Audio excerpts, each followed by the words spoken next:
What the hell? Are they here every night? I love that. Good Lord. It must be mail time. The address is redeye@foxnews.com. Send us something to read, and our intern will read it while eating through a straw. Sometimes he just doesn't listen. Here we go. Kenny from La Puente, California leads things off. First of all, you're doing a great job hosting the show so far. Boy, have you ever thought about going into professional broadcasting? Any crap, you seem like a man of the world, so here's a multiple choice question for you. If a topless dancer invites you to meet in the room, does she mean A, meet her in the champagne room, B, meet her in the ladies' room, C, get in a cab, go to the hotel, and wait for her in your hotel room, and D, none of the above? Kenny, thanks for the kind words. I'm glad you asked this question, as it's one I get a lot. People assume that because I am a man of the world, as you put it, that I'm a frequent guest at gentlemen's clubs like Cheetah's, Scores, or the Hustlers Club. But really, nothing could be further from the truth.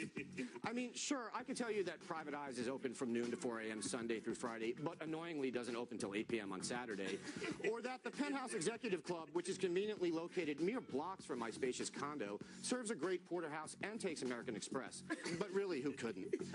As to your question, Kenny, if a dancer invites you to meet her in the room, you should probably get in a cab and go back to your hotel. Otherwise, like Bill, you might be in for a big surprise when the topless dancer takes off her bottom. Ooh. At least fake surprise. Yeah. Tamar in Durham, North Carolina, or Durham, as Greg would say. Durham Nika. Yeah, right. I'm a 32-year-old woman. This is her, not me. And I think your show is brilliant. Every guest panelist is consistently funny, and you and Greg are incredibly clever, witty, and hilarious. Thank you for a wonderful show. I've added you to my DVR regular recordings.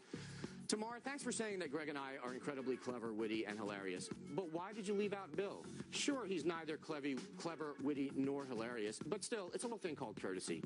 See, thanks to your letter, Bill will now spend the night wallowing in a pit of self-loathing, snorting, injecting, and freebasing God knows what into his already frail little body, selling himself to whatever man, woman, or hermaphrodite can keep him from hitting a bottom so low, he'll cut himself until he bleeds out.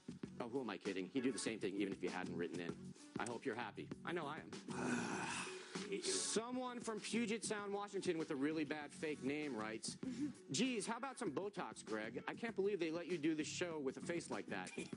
Please do yourself a favor and get some Botox or Restylane or something and stop making me gag, you fat-faced freak. And before you say something about my mom, she would never be seen with a creature like you, so save it for another day, Gutfeld.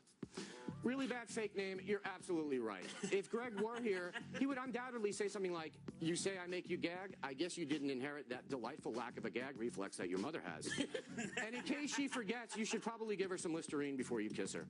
But that's not my style. I prefer a more reasoned debate, a thoughtful thrust and parry, an intellectual chess match in which both players compete with such poise and gusto that you wish there didn't have to be a loser.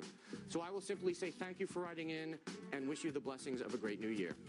Also, go f yourself, you freak-faced little ball. Oh, my God!